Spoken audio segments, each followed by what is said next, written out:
सुनि सुग्रीव परम भयमाना, विषय मोर हरि लीन्यु ज्ञाना।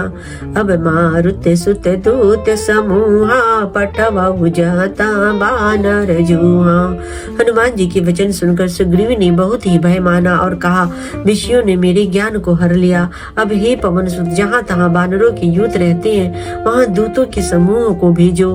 कहूँ पाक महु आवन जोई, मोरे करता कर बद होई। तब हनुमंत बोलाए दूता, सब कर करि सन्मान बहुता। और कहला दो कि एक पखवाड़े में 15 दिनों में जो न आ जाएगा, उसका मेरे हाथों बध होगा। तब हनुमान जी ने दूतों को बुलाया और सबका बहुत सम्मान करके बोले, भयारु प्रीति नीति दिखराई, चले सकल चरणन सिर नाई। एहि अवसर लक्ष्मण पुर आए, क्रोध देखि जाता कपिधाए। सबको भय प्रीति और नीति दिखलाई, सब बंदर चरणों में सिर नवा नवा कर चले। इसी समय लक्ष्मण जी नगर में आए। उनका क्रोध देखकर बंदर जहाँ तहाँ भागे। धनुष चढ़ाई कहा तब जारी, करऊं पुरछा।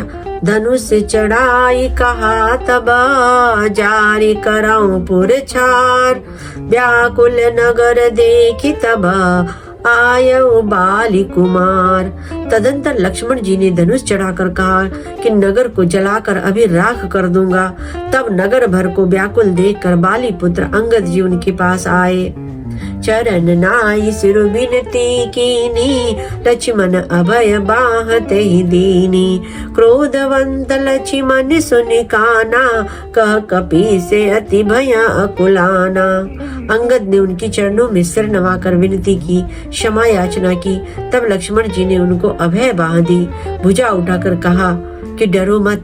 सुग्रीव ने अपने कानों से लक्ष्मण जी को क्रोध युक्त सुनकर भय से अत्यंत व्याकुल होकर कहा, सुन हनुमंत संग लय तारा, कर बिनती समुझाऊ कुमारा।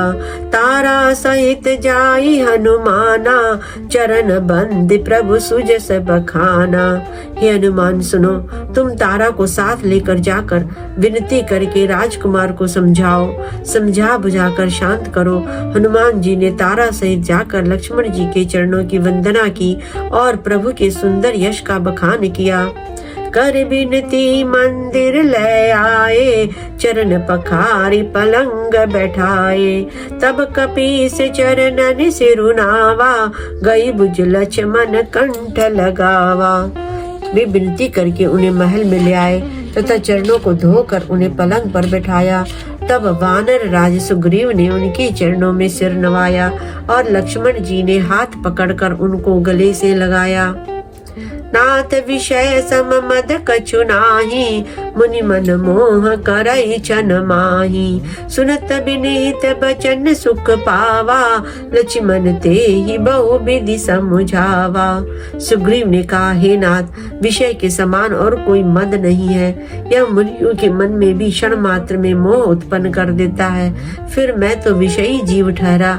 सुग्रीव के विनय युक्त वचन सुनकर लक्ष्मण जी ने सुख पाया और उनको बहुत प्रकार से समझाया।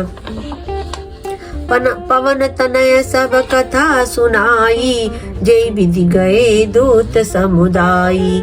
तब पवन सुत हनुमान जी ने जिस प्रकार सब दिशाओं में दूतों के समूह गए थे, वह सब हाल सुनाया। हर्ष चले सुग्रीव तबा, अंगद कपि साथ। रामानुज आगे करी आए जहाँ रघुनाथ। तब अंगद आदि वानरों को साथ लेकर और श्री राम जी के छोटे भाई लक्ष्मण जी को आगे करके अर्थात उनके पीछे पीछे सुग्रीव हर्षित होकर चले। जहाँ रघुनाथ जी थे वहाँ आए। नाई चरण सिर कह कर जोरी, नाथ मोहि कछु नाहि न खोरी। अतिशय प्रबल देवतय मातव माया, छूटई राम करहु जो दाया। श्री रघुनाथ जी के चरणों में सिर नवाकर हाथ जोड़कर सुग्रीव ने कहा, हे नाथ, मुझे कुछ भी दोष नहीं है। हे देव, आपकी माया अत्यंत ही प्रबल है। आप जब दया करते हैं हे राम तभी यह छूटती है। विषय वश्य सुर नर मुनि स्वामी, मैं पावर पशु कपि अति कामी। नारी नयन सर जाहि न लागा, घोर क्रोध तम निसि जो जागा। हे स्वामी, देवता मनुष्य और मुनि सभी विषयों के वश में हैं, फिर मैं तो पामर पशु और पशुओं में भी अत्यंत कामी बंदर हूँ। स्त्री का नयन बाण जिसको नहीं लगा, जो भयंकर क्रोध रूपी अंधेरी रात में भी जागता रहता है, क्रोधांध नहीं होता। लोभ पास जेहि गर न बधाया, सो नर तुम समान रघुराया। यह गुण साधन ते नहीं होई, तुम्हारी कृपा पाम कोई नो कोई। और लोभ की फांसी से जिसने अपना गला नहीं बधाया, हे रघुनाथ जी, वह मनुष्य आप ही के समान है। ये गुण साधन से नहीं प्राप्त होते, आपकी कृपा से ही कोई कोई भी इन्हें पाता है।